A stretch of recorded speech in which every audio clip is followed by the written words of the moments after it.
Good afternoon, everybody. Welcome to today's Stock Market Brief show. Hope you had a good holiday extended weekend. Starting Monday off here with a lot of sell-side activity. So as usual, we're kind of trying to cut through all of this noise and really get a good picture of what's going on here with the markets. We're going to look at expected news. We'll update you on some of the bottom finding charts, talk about the market conditions, dive a little bit deeper into there, and a lot of different charts to really help hone in on what we saw come Monday. We're going to get right into it on today's episode. Now, there's a lot of lines on my screen here. What I'm displaying is weekly expected moves of the S&P 500. It's about volatility, right? Some of you might be brand new to the show. Some of you might have been here and you hear me talk about it often. But there's two types of volatility. You have realized volatility and you have implied volatility. And the ones that I'm generating these weekly expected moves on are based off of implied volatility. It's the way that the market tries to handicap forward-looking risk. What do they expect as risk goes? And this, since 2025, right, there's been 15 trading weeks or so. I believe we're on our 17th trading week right now. And we've tagged every single week now except for two. That happened to be this week over here around the 14th to 19th of March. And then this last prior week where we had a $25 expected move, we did not tag it there either. Now, today being Monday, you typically get some outsized moves on Monday. So what all these arrows are pointing to are Mondays where we had an outsized move. So you'll see from the first week going into 2025, the week right there after we tagged it, and so forth down the list. Now, how many weeks is this? It's 8 weeks.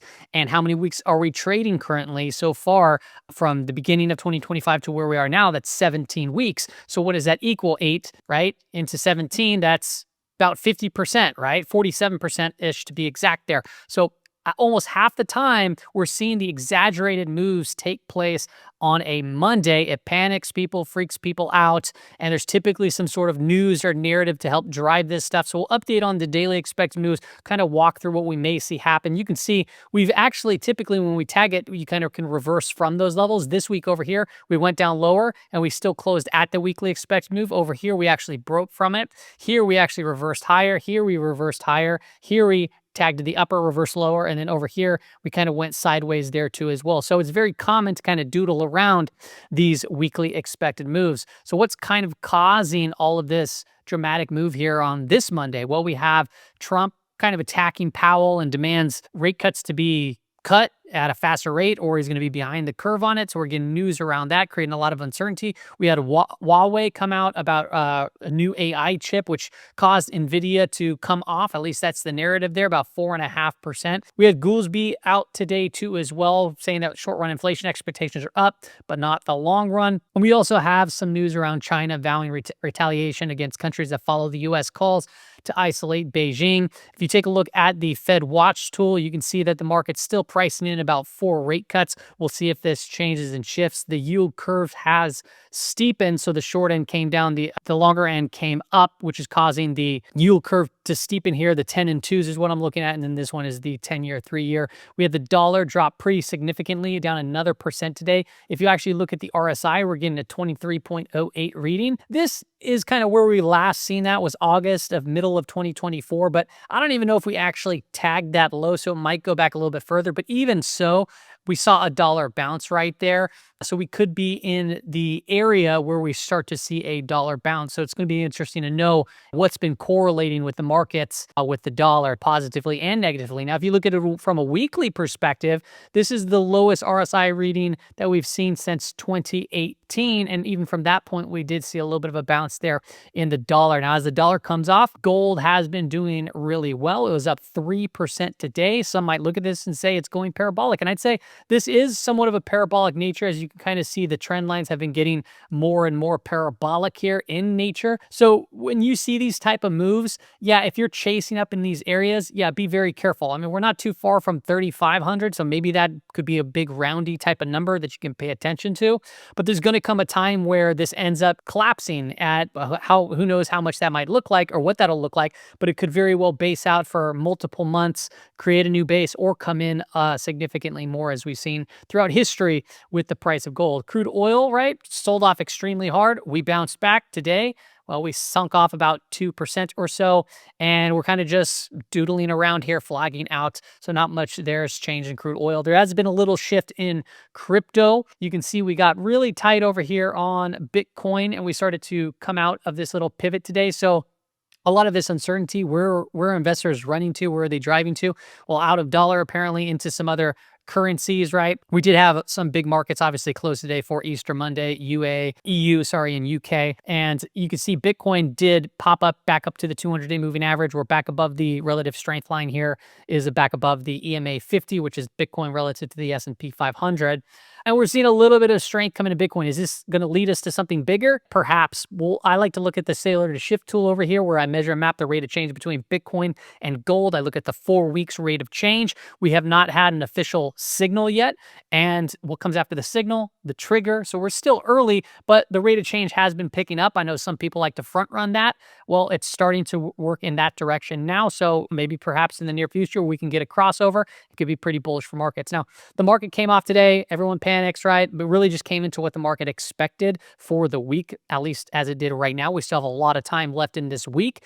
And you can see that we're still kind of below that declining weekly 5 EMA. And we're still trading within this big reversal candle over here on the weekly time frame. You get this big reversal to the upside. And now it's pulling in about 50-ish% of that prior week's candle. Still in an overall downtrend as it stands right now. The S&P 100 advanced decline line was in a pretty capitulatory type state today, seeing 95 decliners, 6 advancing stocks. You can look at the S&P 500 here too as well, pretty much red across the board, with Netflix being the one of the few that were actually up on the trading session. Out of the 11 sectors that make up the S&P 500, mixed board overall. Consumer discretionary was the laggards, and same with energy, moving down with the price of oil. Tech down there too as well. Consumer staples typically is more of a risk on type asset, and that was down as well, but still outperformed the S&P 500 by a wide margin there. If you take a look at where we stand as far as bear market territory,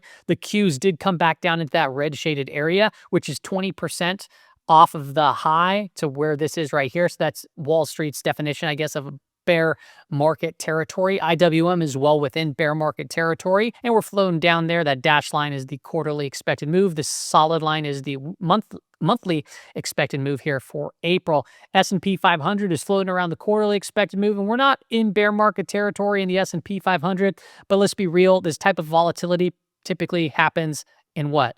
Bear markets, corrections, and so forth, and we did once already tag into that bear market territory. Now, while this is all going on, we are seeing the percent of stocks above the 20-day moving average start to move back into an oversold kind of condition here. This S&P, these are different index products over here, and this is the percent of stocks in those index products that are above their 20-day moving average. So if you look at this down here, that's the S&P 500, gives us a reading over here at 14.8. That basically means what? It means I'm just going to round it to 15. 15% of the stocks in the S&P 500 are above their 20-day moving average. If we look at the S&P 100, right, that line is telling us 18, right? So what does that mean? It means 18 stocks in the S&P 100 are basically above their 20-day moving average. So that means also, another word to put it, 80 plus stocks are below their 20-day moving average. So there's a lot of stocks obviously getting hit with all of this. So if we look at things in terms of relative strength, what's working? Well, it tends to be the safety trade, right? Gold relative to the S&P 500 has been working. XLU relative to the S&P 500 has been working. Consumer staples relative to the S&P 500 has been working as well. And I would even put TLT into that category, albeit that TLT has, typically it's a flight to safety, but it has not been acting as one. It's been gold, quite frankly. And that's when we've been seeing the 10-year yield rise pretty significantly here, even today. However, I am still seeing a series of higher lows in this relative strength line, letting me know that, hey, TLT has still been a safer trade than being in the S&P 500. You can look at healthcare too as well. You have a series of higher lows with a rising 50 EMA from this relative strength line. That's XLV. And then you have defensive sector, POWA, defensive ETF. You have higher lows building here with an inclining 50-day moving average as well. As far as going into tomorrow's goes, right, we have obviously more news can hit the tape. We have a lot of Fed speak. I would imagine that Trump is going to be out talking again, talking about tariffs, causing market volatility as we typically see. Look at how I see this is This is a great environment for trading, so just be vigilant to that. But then also just be aware that this comes to an end at some point. We will get deals coming from all of this stuff, and the market will, I don't know how the market's going to react necessarily, but just knowing that it will eventually end. Once we have the information, there can be, once again, certainty back into these markets to an extent, because we've been kind of just swimming in a large ocean of uncertainty as it stands. If we take a look here at earnings whispers chart, it's just telling us, hey, what are the big names that are reporting earnings? The big one coming up to kick off earnings season really here in the top 10 of the S&P 100. Tesla will be reporting Tuesday after the close, so that's going to be a big one to watch. I'm kind of, for some reason, I feel a little bullish on Tesla. Tesla stock's been completely hammered down.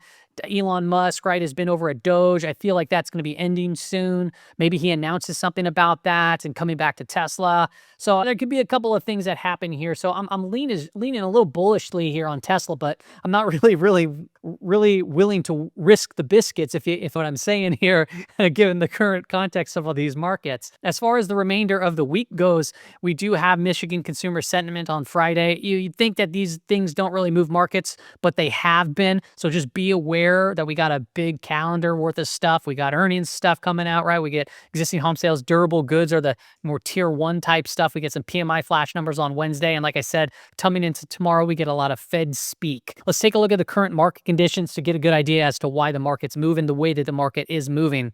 The market's moving the way that it's moving is because we've been under the gamma flip line here, and we still remain to be under a gamma flip line. And in simple, what does that mean? It tells us how dealers are going to respond to various price action. When we're below the gamma flip line, volatility tends to increase, liquidity tends to dry up, right? And you get selling into selling, you get buying into buying. And how long have we been under the flip line, right? Currently, it's roughly at about what, 5,500 to 50, it's about 5,520-ish right now. And this is dynamic, it changes, right? I look at end of day, but how long have we been under the gamma flip line? We've been under the gamma flip line since February 21st. Okay, so since February 21st, it's been a while, right? It's been a long time in negative gamma. This is what, 40 trading days or so, maybe a little bit more. Well, what does this actually look like in terms of looking at a chart on the VIX? Well, this is the times that we've been in negative below the flip line. It's the gray shaded areas, and you can see it's the longest time other than over here, September to middle of October, and that was in 2022. And then we eventually came out of it. That's when the gray box ends, and then the volatility came off when we got back above the flip line. Well, look at, we got into negative gamma over here, February 21st. That gave us our first warning sign, and volatility went up. It came back down. It went back up, and we're still below that flip line throughout that entirety of that trade. Even over here leading into August, right? July, August, where we saw a massive spike in VIX. Well, guess what gave us a heads up notice? Being under the flip line. Why? Because these type of things happen when you're under a flip line, right? Risk happens very quickly, right? Well, typically it happens slowly, gives us some warning signs, and then boom, pow, there it is. There's your risk. So we're still in an environment where we can see rising volatility, right? Where we can see selling into selling, buying into buying. You can get your face ripped off on a rally, and you can also get your average dollar cost averaging blown to smithereens there too as well. If you take a look at back month versus front month volatility, sorry, not back month versus front month, that's the next chart. If you look at the VIX futures curve, this is simply put, right, for those that don't know, if it's facing this way, it just tells us, hey, we got problems here and now, and we see things less likely in the future. Like, how do I explain this to somebody that doesn't even like quite understand like backwardation and contango and all that stuff? And I'm just trying to think about it. I'm like, well, think of it in terms of like, hey, you're about to run a marathon in like a month or 2 months, right? So, or let's say 5 months. So you got 1, 2, 3, 4, 5 months, right? And that your body exertion, like your exertion level is going to be high when you're coming up into the marathon, right? It's going to be one heck of a workout. So you're going to be, yeah, you'll be doing like some workouts here and there, training and so forth. But as you get closer to the marathon, into the marathon date, that's when your body exertion is going to really kind of come into full play, that you're going to have to use everything that you got to finish the race. However, when you are actually at the marathon, that's when the real action takes place. And looking into the future, right? The marathon's going to be over. It's going to be done. You're going to relax again, and then you get back into training again. That's the only way that I can like kind of explain it in a very simply put. But in short, what does that mean? We're running the marathon right now. We're at mile 20, right? Our bodies are falling apart, right? We need these little food stands. We need some energy. We're being thrown back and forth, right? My knee's starting to hurt and so forth. But I know that the finish line is coming soon. This will go back into contango. We will be back over the flip line again, and then we'll reassess the market when it comes time. If we take a look at back month versus front month volatility, still below that 1.0 level over here, which is areas where you can typically see the market start to try to find itself some sort of a bottom, some sort of a bounce. And we fell under the 1.0 over here. We fell pretty hard, right? And then we bounced, and then we came back in a little bit. So we're kind of doodling around in the midst of wide volatility, which is why you're seeing 2%, 3% type moves in the market. Some interesting notes from Goldman's futures desk.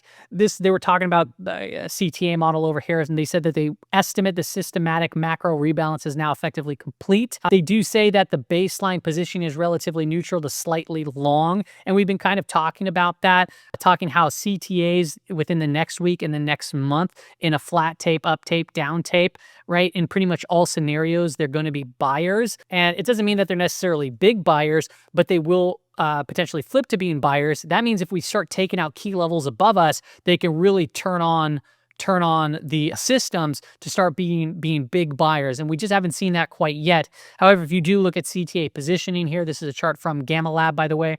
They give me my flip line. They give me gamma levels. They do all that kind of good stuff. If you want to check them out, go to gammalab.io. The link is in the pinned comment. You can use code MSD50. I believe that I'm the only affiliate that works with them. I love their product. It's so inexpensive. It's $14.99 a month, but you can get 50% off the first month by doing this. And they get just a whole host of stuff. So check it out if this kind of stuff interests you.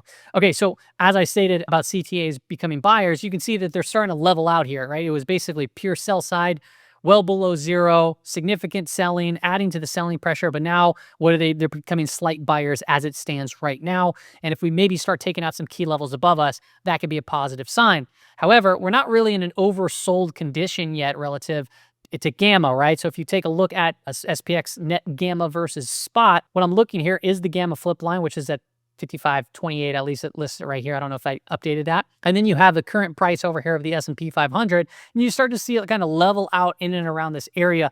So from an oversold condition, I'd be paying more attention to maybe 57.50 to 4850, which would be in theory making a new low in the S&P 500, taking out that more recent low that we saw. But that would be an area that I would say, hey, this could be the level where we see some bounces from. But be very careful. We have to revisit this because also if you come down into these areas, liquidity really dries up. And if you start breaking from these levels, it could get very, very nasty, very, very quick. Even despite coming down to this level would be quite a big move there too. If we take a look at net gamma as a whole, you can see 4,800 is down here, and that's actually growing in size. A lot of actually strikes below us have started growing in size since we took out 5,200, which was our put wall. And that still is the put wall as it stands right now. That's the main key level. But I just wanted to call out that there is clearly some action taking place beneath us there too as well. So it's a time to still be very, very cautious. If we take a look at the direction of the 5-day moving average, pretty much right across the board for SPY, Q, IWM, semiconductors, biotech, and the DI. So we got